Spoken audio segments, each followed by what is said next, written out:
And inside today's presentation, I want to make it very short, very simple, fast paced, but once again, just giving you guys the understanding of, hey, how do we do things properly for our body types? We're going to be going over different fat loss strategies. We're going to be going over when to hit a stall or a plateau, different diets that's out there. I want to make sure that in today's masterclass, it gives you guys the foundation. So that way you can always go back, rewatch this video and just learn a little bit more about what to do and what kind of tweaks to make just to help you on your health and fitness journey. Here is the rundown for today's discussion. So for starters, nutrition, all about fat loss. We're going to dive into calories. We're going to dive into macronutrients. We're going to dive into some different calculations that's just going to help give you more knowledge. Then we're going to start breaking down the different types of diets. I'm sure you guys have tried many of them. I've tried multiple different diets. We're going to talk all about that. And then afterwards, we're going to talk about what do you do if you hit a plateau, or I should say when you hit a plateau, because the reality is, hey, fat loss is not linear. You're going to hit a stall. And inside today's presentation, we're going to go over some different strategies and techniques on what happens when you hit a plateau, what happens when you hit a stall.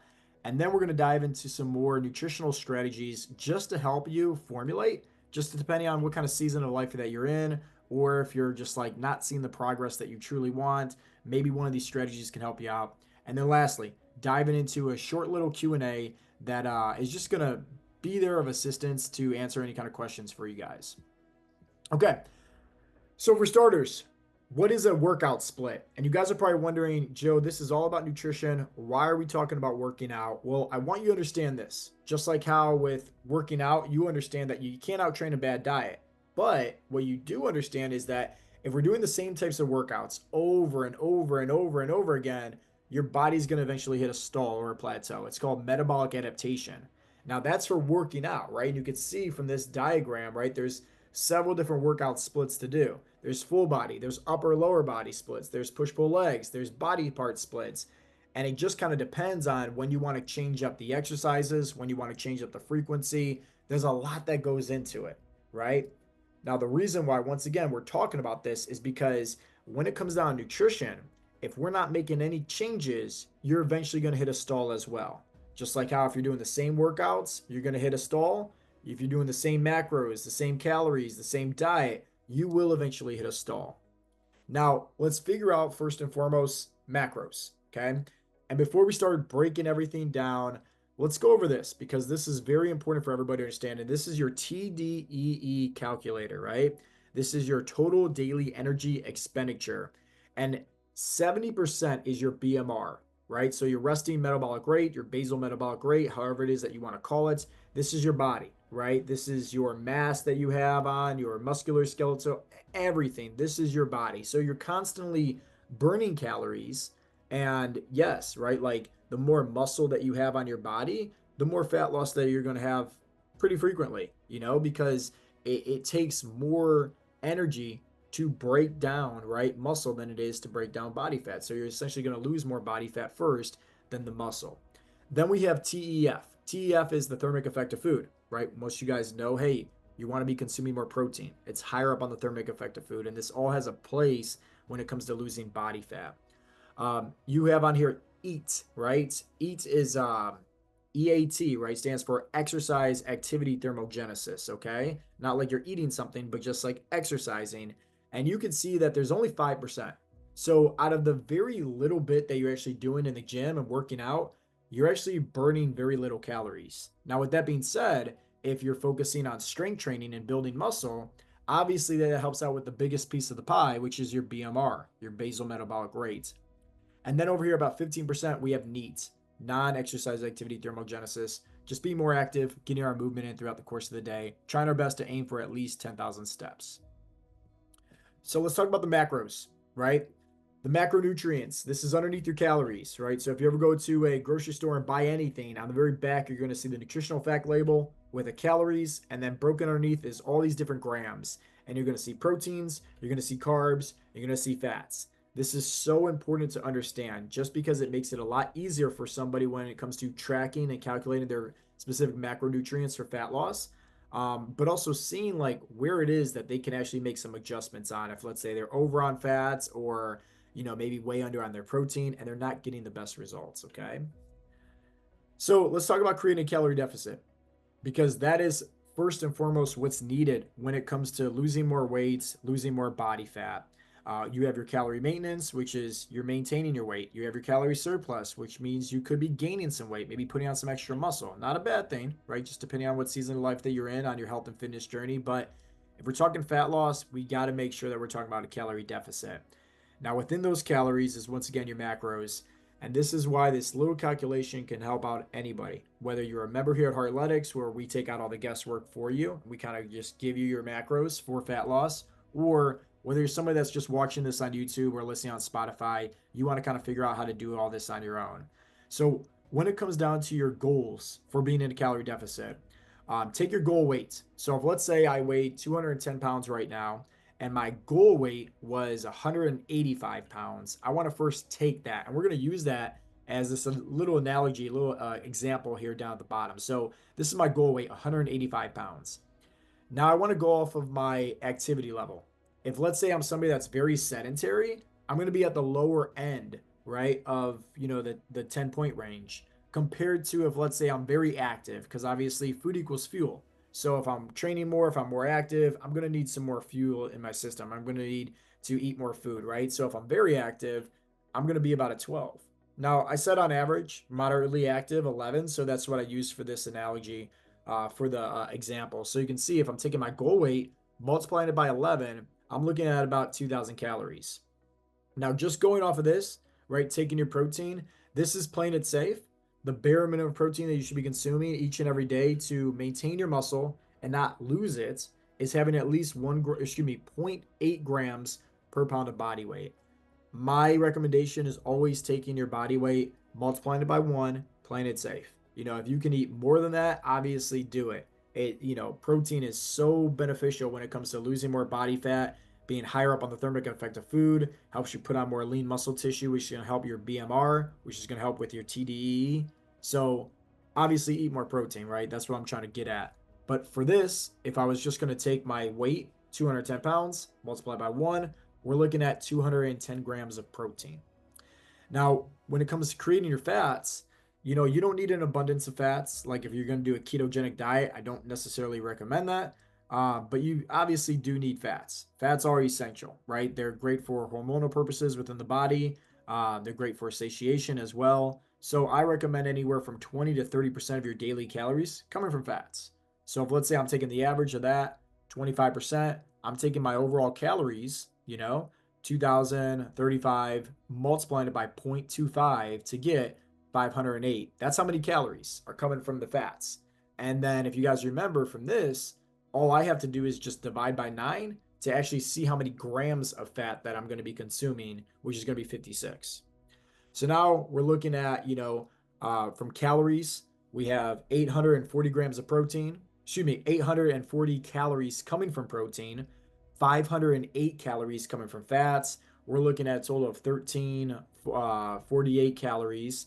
All I have to do is plug and play, guys, to get the carbohydrates in there, So if let's just say that my total calories is this, and I've already figured out my protein, I've already figured out my fats, all I have to do is subtract, find out the remaining calories. Obviously, 1 gram of carbs is equal to 4 calories. Quick little division, we're looking at 171 grams of carbs, okay? Don't let this confuse you. Don't let this be complicated to you at all. You guys can find, there's literally hundreds of different variations of finding a calorie or a macro calculator online. Literally, just go to Google, go to ChatGPT. It'll spit you out some information. This is just from one formulation that I remember when I got certified way back in the day. And I always just kind of keep it because it's very easy for me to kind of see things from the bigger picture, right? Not just the macro side, but also the calories and doing a quick little breakdown from there. Now let's go into different diets.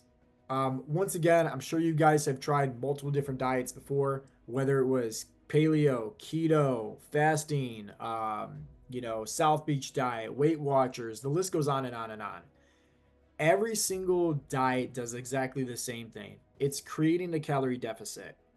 And that's one thing that I want you guys to keep in mind, okay? Because if everybody's all saying and pointing the finger to the one thing, then that's where all your eggs should be in one basket. Meaning that, hey, if somebody can create a calorie deficit from going low carb, then great. If somebody else can create a calorie deficit from going low fat, then great. If somebody else can create a calorie deficit coming from intermittent fasting or doing Weight Watchers or paleo, it gives us flexibility in all this, meaning that, hey, all we need to do is create a calorie deficit. But figuring out which way to do it that best serves you, best serves your palate taste, best serves your body type, energy levels, satiation, that's automatically what's going to matter the most, guys. Is how do you create a calorie deficit based on that? That's why I'm a big fan of calories and macros, because I can have donuts and cheesecake and still hit my calorie goal and still hit my protein target, or I cannot. I could have salads and just drink water. There's a lot of flexibility to this. With most diets that's out there, it's very black and white. It's very cookie cutter, straight to the point. You have to follow this. And if you don't, hey, there's no one else to blame but yourself. Once again, I'm not a big fan of that, because you can see that all these diets all equal the same thing by creating a calorie deficit. Most people have these expectations, and I say this all the time, that expectations is the number one reason why people fail to see success that they want.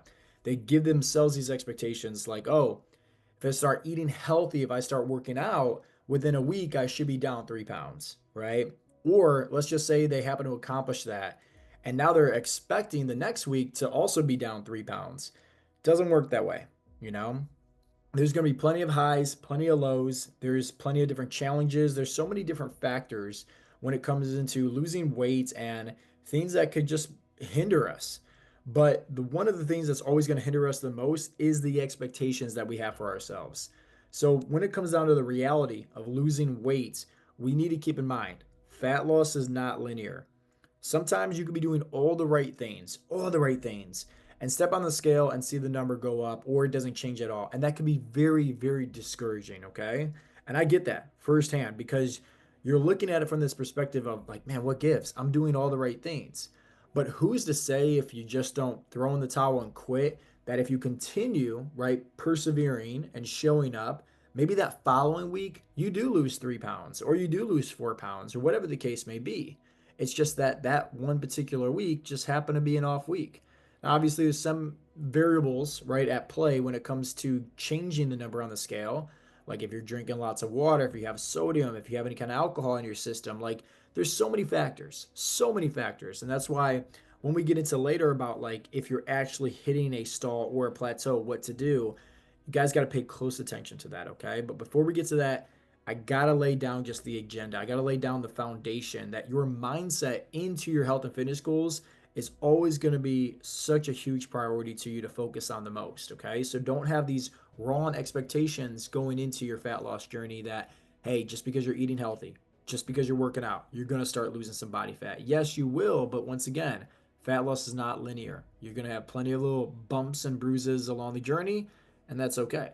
The one that wins at the end of the day is just the one that doesn't give up, plain and simple.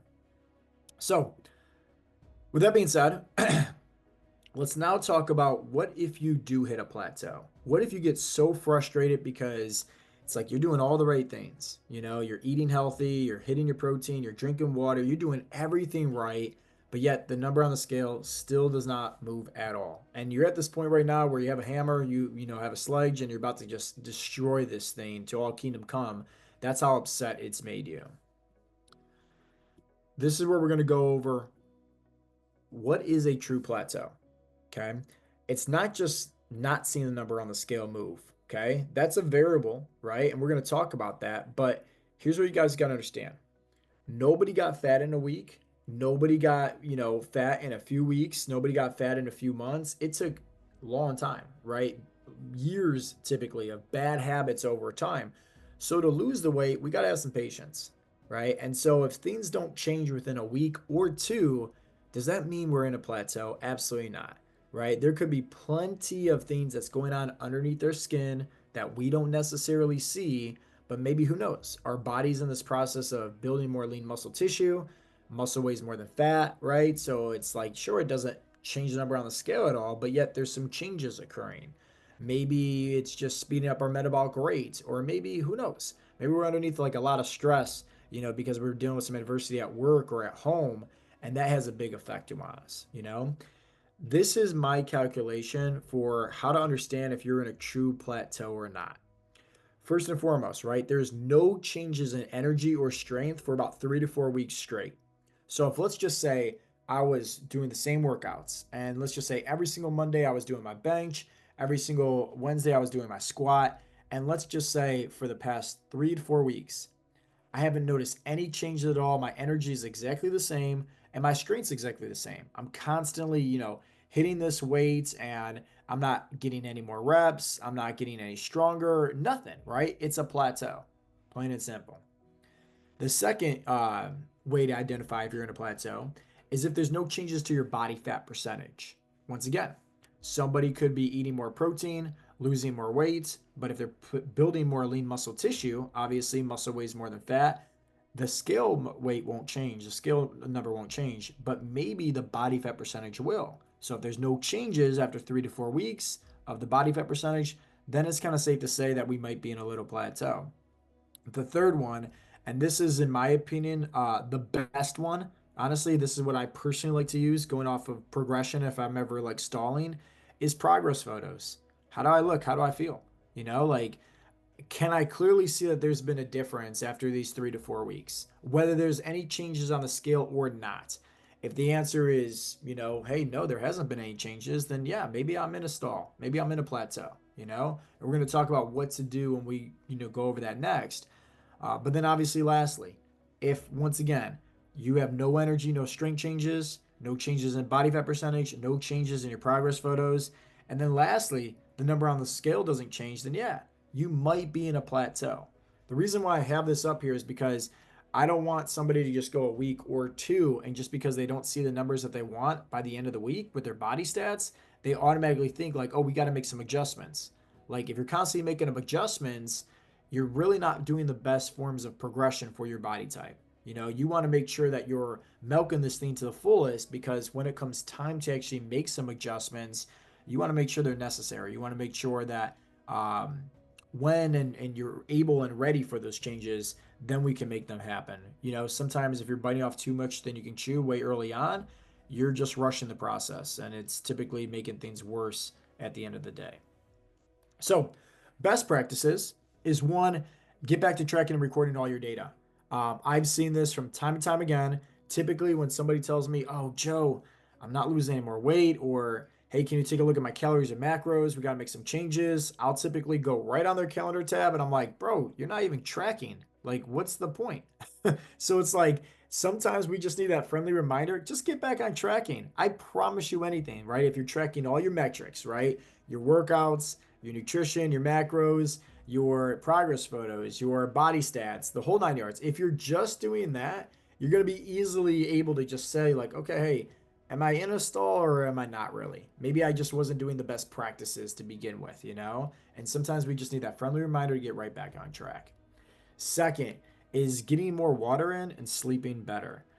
This is huge. Obviously, from a hydrational standpoint, staying well hydrated, that helps with overall fat loss, but also just sleeping better.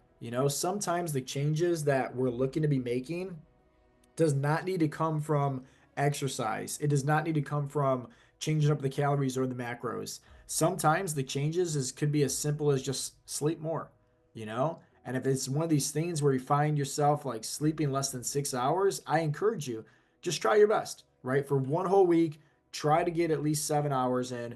Don't do any other changes. No other changes with your nutrition, no other changes with the workouts, nothing, and just see what happens. I promise you, you'll get better results. You'll see a change happen, right? That's going to help you get out of that plateau just by improving your sleep by just 1 extra hour. The third one is try to increase your activity. Once again, this is huge, hard to do, especially just different seasons of life. Right now, being the wintertime, nobody wants to go for a walk outside. So you might have to get a little bit creative and play around with just, hey, moving around the house more, or playing some fun games with your kids, and bouncing in the house just to be more active. But if you guys remember that TDEE calculation, right? The NEAT, non-exercise activity thermogenesis, is about 15 to 20% of burning throughout your daily calories. So if we're able to just move our body more, hey, that's going to help us break through any kind of plateaus. Now, this next one, 4 and 5, this is when we're going to be making some changes, some adjustments if needed. But I highly recommend just go for the first three for starting off and see if that helps. But number four is lower the carbs and eat more protein. So if let's just say, um, I don't know, you're at 200 grams of carbohydrates and you're only consuming about maybe 150 or 180 grams of protein. I recommend that if you know that having fats are essential, 20 to 30%, keep them exactly where they're at.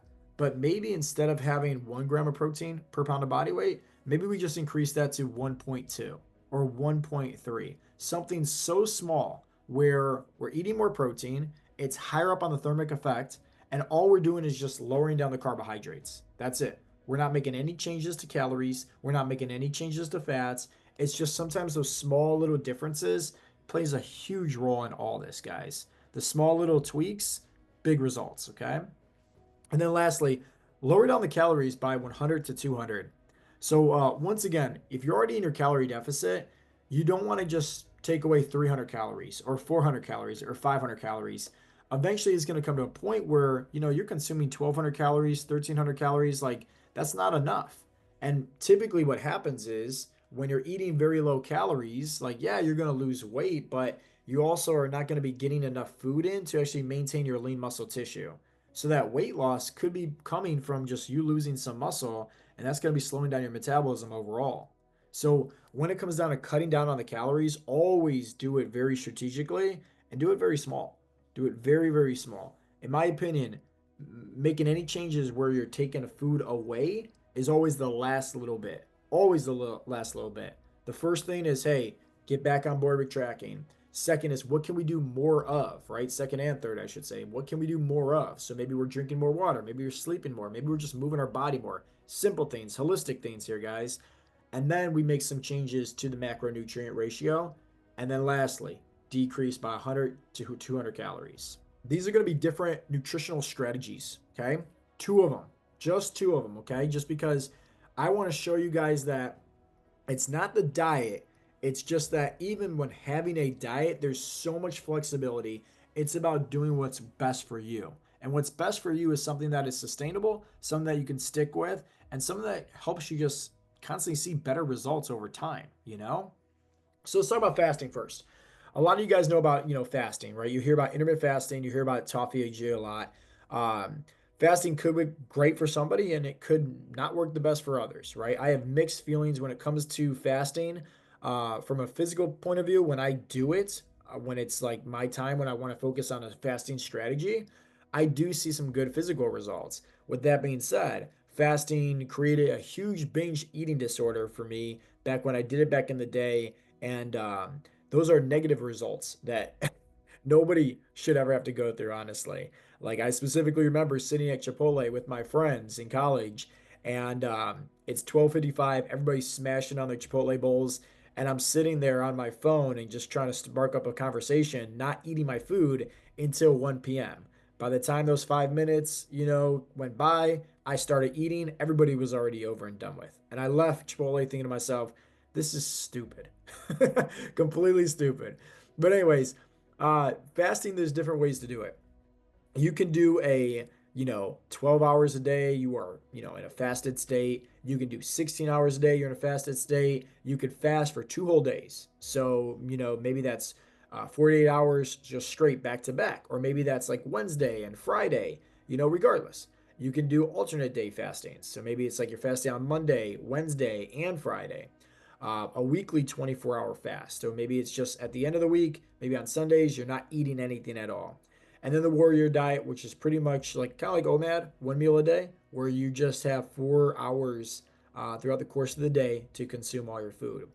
Now, with that being said, okay, fasting can help somebody, but once again, what matters the most is your calories, is your macros.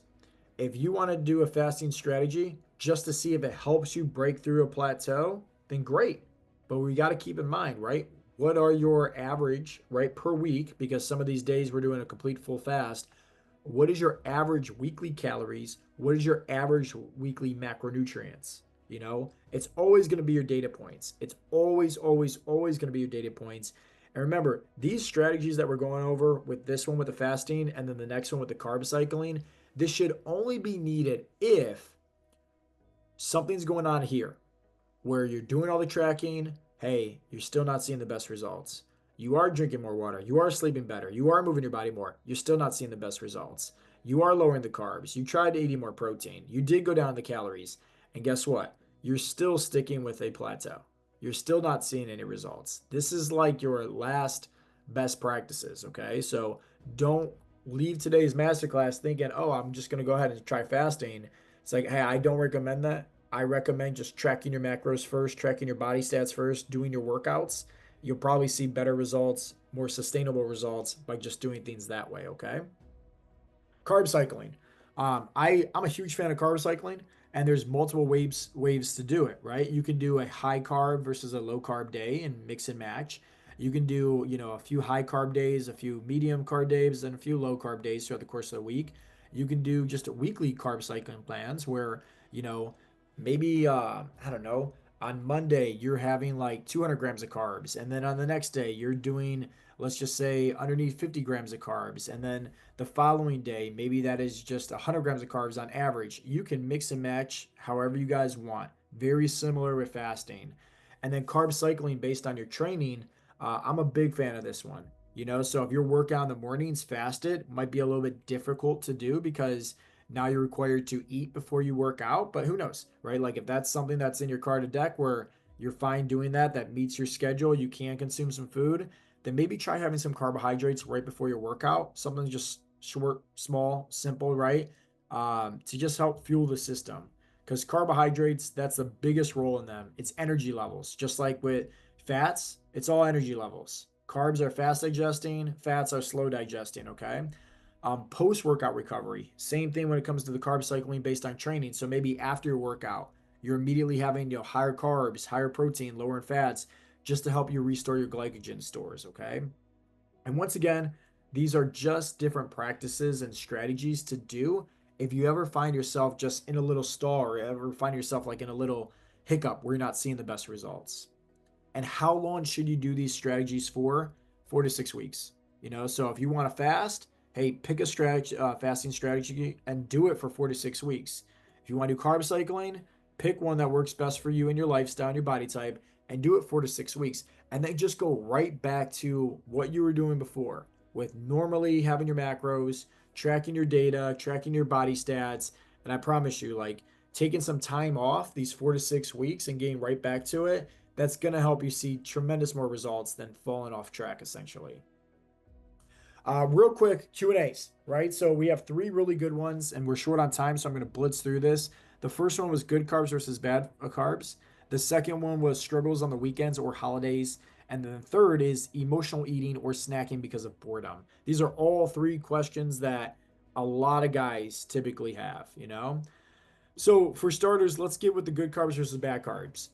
Typically with good carbs, you hear about like your complex carbs, right? So your whole grains, your fruits, your vegetables, your nuts, the legumes, seeds, whole 9 yards. And then with bad carbs, you typically hear about your sugary foods, sugary drinks, refined grains, right? Your snack foods. Let me just say this, guys. Like when I got certified in nutrition, yes, we learned about complex carbs. Yes, we learned about simple carbs, but we did not learn about good foods versus bad foods. There was never, ever any discussion on, hey, don't eat this. Because everything is broken down from a calorie perspective and a macronutrient perspective and a micronutrient perspective. So if let's just say donuts, for example, are horrible for somebody to eat. Well, if let's just say somebody was on a desert island and they had 4 donuts a week, right? Like, do you think they're going to be storing body fat because they're eating donuts? Obviously not. It's just like these things that we have to keep in mind. And one of the biggest things here that we go over inside of our coaching program is teaching you guys flexibility. And the best way to have flexibility in all this is not to avoid any quote unquote bad foods, but it's just to have them in moderation. Apply the 80-20 rule so that way you're still having your sanity foods. It's more flexible and it's also just yielding to long-term better results because you can have an easier time sticking with it. As far as the weekends and the holidays go, I'm a big fan of the 4 P's, right? So proper preparation prevents poor performance. 5 P's, I should say. Um, and it's good because if let's just say you have an event coming up this weekend, maybe it's a date night or something, or maybe it's the holidays coming up, you plan for it in advance. You can do a protein sparing strategy. You can do a fasting strategy. You can just say, hey, I'm going to look up this, menu that we're going to be going and eating out at. I'm going to look up and find the restaurant menu online and see if I can just plan ahead. Typically, when somebody plans ahead for anything, they have a much easier time staying on track rather than just trying to throw spaghetti up on the wall, hoping and praying something sticks. Second, with that being said, stay active, move your body. Don't think just because it's a holiday, don't think just because it's a fancy wedding weekend, hey, we can't still move, we can't still get a workout in. Be active. Apply the 80-20 rule that we just talked about. That's going to help you out with just more mindfulness. Hydration is huge. Stay hydrated, drink at least a gallon of water a day. And then lastly, just reflect and refocus. So, what does that mean? Well, have some grace for yourself if you did overeat or if you did indulge on the holidays, and then just get right back on track, refocus. Don't try to cut out all your calories the next day or avoid eating anything or try to outdo what you already had. It's like, no, don't do that, right? That creates bad habits. Just refocus. And then lastly, eating out of boredom, right? Or emotional eating. For first and foremost, you gotta just identify what are your triggers. Like where are the emotions coming from? Or if let's say you are bored, it's like, okay, hey, can we do something in place, right? Can we, do some push-ups and sit-ups? Can we, go find something to do to occupy our time? Same thing with the emotional eating. It's like, what is making us cause this way? What is making us feel bored? What is making us feel stressed out? If we can first and foremost identify those triggers, we're going to have a much easier time to adapting with making a productive change. Second is a coping mechanism. So, like, yes, emotional eating, right? Like, feels good. It's comfort food. It's right there in that moment. But is there something else that we can do to replace that feeling? Like maybe it is a walk in the park. Maybe it's calling up somebody. Maybe it's doing something, some other form of a mechanism, right, to help you cope with it. So that way you're just not putting food in front of your face and constantly eating aimlessly. And I'm somebody that struggles with emotional eating and eating out of boredom. And this is why the third tip that's on here is manage your environment. This is my favorite one, guys. Out of sight, out of mind. So like typically if it's not in the house, like I'm always on point, even if I'm stressed out, even if I'm bored. If it's not there, what am I gonna do? Right? Go drive to the store, go drive to Walmart, just go to buy some chips or some candy bars. Like that's stupid, right? If it's out of sight, it's out of mind. So I don't even keep it around in the house. And then the last one, which is probably most important because in order to make these changes effective, you have to address the root cause. So, hey, why do you struggle with the emotional eating? Why do you struggle with the boredom? Like where is this actually truly coming from? So, guys, this was just a quick little presentation. Want to just go over some tips and tricks for you guys for just nutrition, right? How to figure out how your calories, your macros work, to understanding that at the end of the day, you don't need a diet to follow. All you need to follow is a plan that is more personalized for you, that can coach you and educate you and help you just be, successful at reaching your health and fitness goals. And the only way to be successful is if you just follow something, you stay consistent, and you just don't give up. That's it. Like sure, somebody else that is maybe working at the gym or has access to more equipment, they might see better, faster results, but it's okay, right? We can't compare ourselves to anybody else. We're all in our own journey, and this is just to give us permission to say, hey, the journey that I'm in right now, here's exactly what I'm going to do each and every day to be 1% better. Because if you have that in your mindset, you'll always be successful at reaching your goals.